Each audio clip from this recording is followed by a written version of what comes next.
है खुद अपनी ज़बान में, कुरान कह रहा है खुद अपनी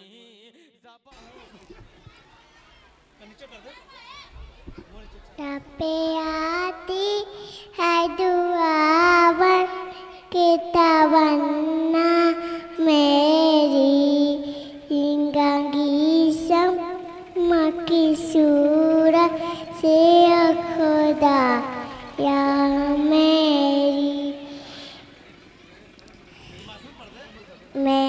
मासूम में दुआओं को लाई सुन ले, मेरी मगे मुँह में सदा को लाई सुन ले।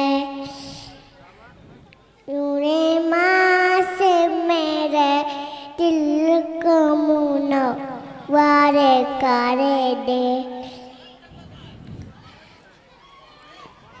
सगरे जाऊँ अमी मैं मुझे कौआ कर दे, जीने वालों को उठा पा सको बाला कर दे, उसी उम्मीद ते आदर और लाई मुझे को हर जगह साथ मेरे दिल को नौ कर दे।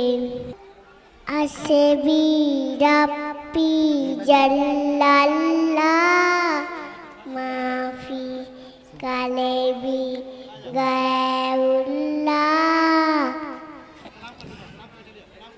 अस्सलाम वालेकुम।